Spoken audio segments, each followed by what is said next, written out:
आज मैं हिडन नो आर्या एनिमे सीरीज के ग्रैंड फिनाले एपिसोड को यार हिंदी में एक्सप्लेन करने वाला हूँ। तो चलिए अब ज़्यादा बात ना करें, वीडियो को स्टार्ट करते हैं।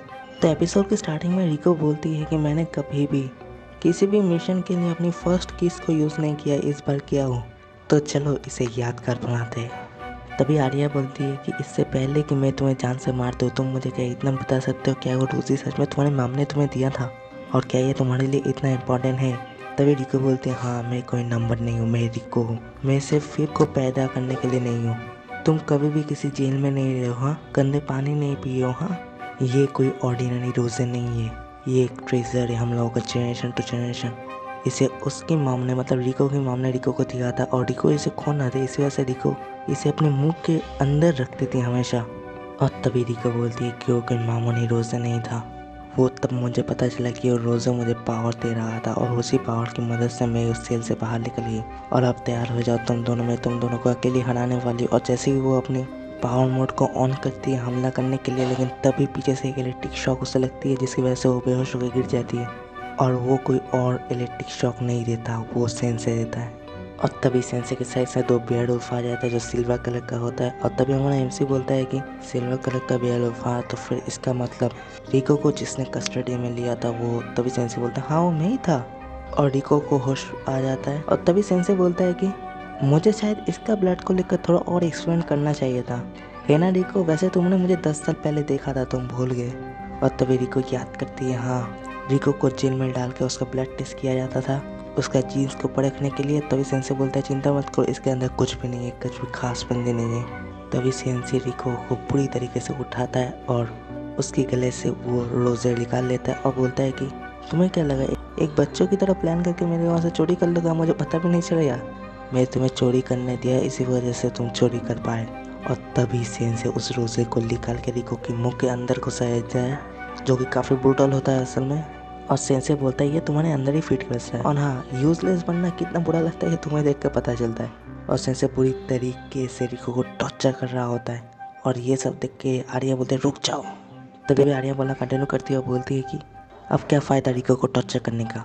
तभी सेंसे बोलते ये ज़रूरी है वर्ल्ड को यहाँ बुलाने के लिए। और तभी सेंसे का बॉडी अचानक से फूलने लगता है और वो ट्रांसफॉर्म होने लगता है।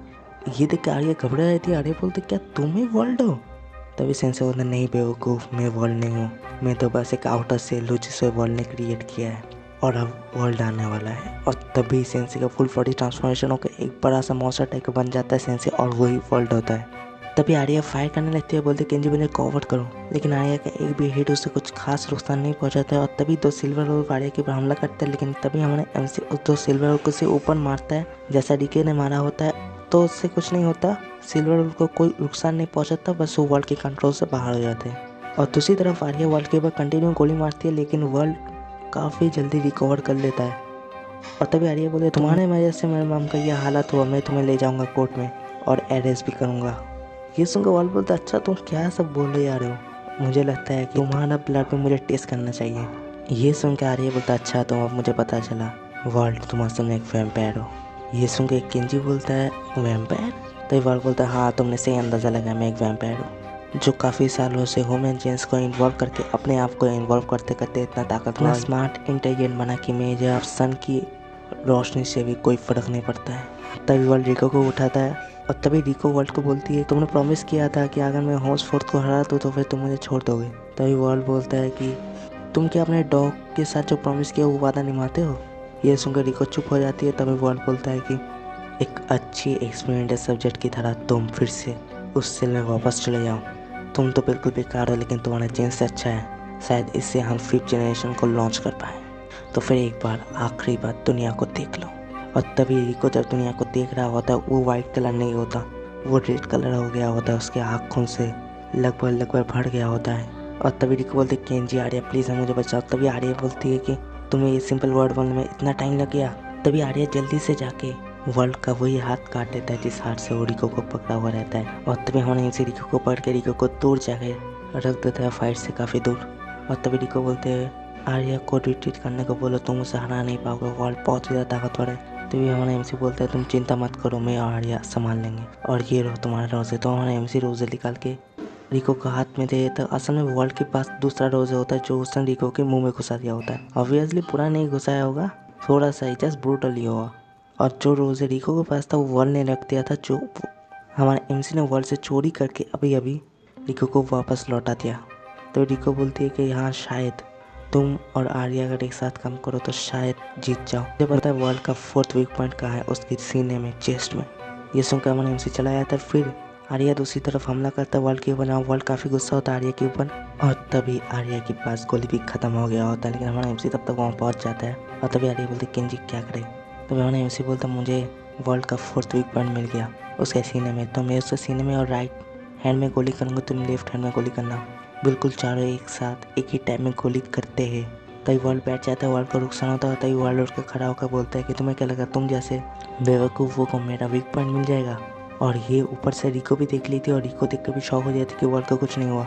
और तभी वर्ल्ड चिल्लाता है, उससे आर्या धक्का खाकर गिर जाता है। हमारे एमसी जैसे सामान लेता है तो हमारा एमसी देखता है कि उसका वो वाला मोड कैंसिल हो चुका है। इसके बाद हमारा एमसी वर्ल्ड के ऊपर फायर करता है और सोचता है कि मैं अभी कौन हूँ। और तभी एक भी हिट वर्ल्ड को नहीं लगता, और वर्ल्ड जल्दी से जाकर हमारे एमसी को एक बहुत ही जोरदार मारने की कोशिश करता है। लेकिन तभी आर्या आई थी, आर्या को साइड आकर ब्लॉक तो जरूर कर लेती है, लेकिन उसका इम्पैक्ट इतना ज़्यादा होता है कि आर्या और हमारा एमसी दोनों ही काफ़ी दूर जाकर गिरते हैं। आर्या जैसे तो अपने आप को संभाल लेती है, लेकिन हमारा एमसी ऊपर से नीचे गिरने ही वाला होता है। और तभी हमें एमसी नीचे गिरते गिरते बच जाता है, वो एक रॉड को पकड़ लेता है और आर्या के ऊपर तभी वर्ल्ड हमला करता है। आर्या जैसे रॉच कर लेती है, लेकिन तभी वहाँ पर रिको आ जाती है, क्योंकि दूसरी तरफ हमारा एमसी का हाथ छूट जाता है, ऊपर से नीचे गिर रहा होता है। और रिको तभी जाकर हमारे एमसी को पकड़ के पैराशूट टाइप का ऑन करके वहाँ से बच निकलती है हमारे एमसी के साथ। और वो बोलती है कि क्यों ना हम दोनों ऐसे भाग चले, वर्ल्ड काफ़ी ज़्यादा ताकतवर है, उसे हम हरा नहीं पाएंगे।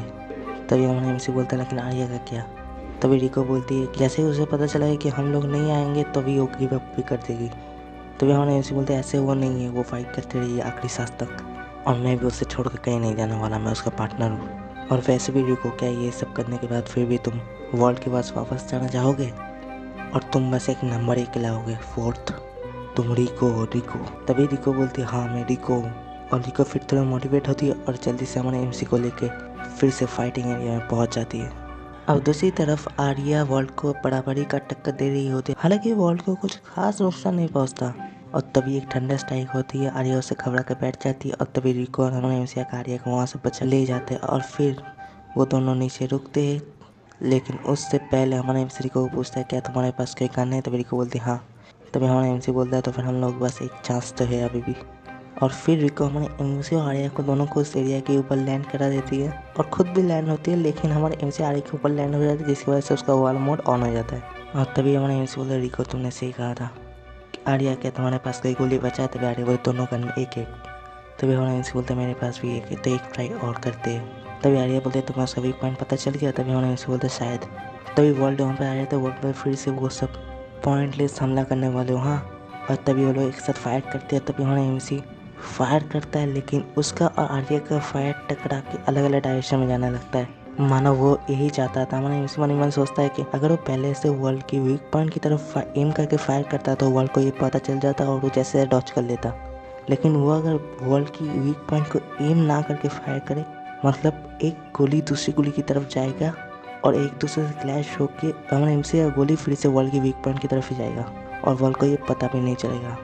और वैसा ही वर्ल्ड का वीक पॉइंट था, उसके मुंह के अंदर एक मार के और उधर ही गोली लगता है हमारे एमसी का, और वर्ल्ड मर जाता है। और तभी हमारे एमसी वाला चलो जब खत्म हो गया, हाँ हमने कर दिखाया। तभी आर्या बोले तुम्हें उसका 4th वीक पॉइंट के बारे में पता कैसे चला। तभी हमारा एमसी बोलता है तुम जब पहली बार हम लोगों ने उसे फायर किया था तब उसने अपना मुँह ढक लिया था, वो तो आसानी से रिकॉर्ड कर सकता है किसी भी हमले से, तो फिर उसे अपने मुँह को काट करने की ज़रूरत ही क्या था। सिर्फ इसी बात से मुझे पता चल गया उसके मुँह के अंदर उसका वीक पॉइंट है। खैर अब तो सब खत्म हो गया ना रिको, जिसे लुपिन द फर्स्ट ने भी नहीं हरा पाया उसे तुमने हरा दिया। तभी आर्या बोलता हाँ ऐसा बोल सकते हो कि लुपिन द फर्स्ट को तुम सरपास कर लिए। ये सुन के रिको खुश तो होती है, लेकिन रिको बोलती है कि हाँ लेकिन मैं तुम दोनों से कभी दोस्ती नहीं करूँगी, हम हमेशा ही दुश्मन रहेंगे, और हाँ मैं तुम्हारी मांग के लिए वो टेस्टिफाई करने के लिए तैयार हूँ। और ये बोल के रिको चली जाती है। और तभी आर्या बोलती है कि फिर से रिको में हाथ से निकल गया। तभी केंजी बोलता है, मतलब हमारा एमसी बोलता है मुझे पता है उससे फिर से स्कूल में हम लोग मिल जाएंगे, और वो ऐसे एक्ट करेगी जैसे कुछ भी नहीं हुआ। और फिर नेक्स्ट डे शॉपिंग करने जाती है आर्या, और आर्या चेंज करने जाती है, जहाँ पर हमारे एमसी मन पर सोच रहा होता है मैं इसे शॉपिंग करने क्यों लाया हूँ, और मैं इसके साथ क्यों आया हूँ भला। लेकिन तभी हमारे उसे पीछे देखता है, एक लड़की जाती है जिसका नाम होता है काना।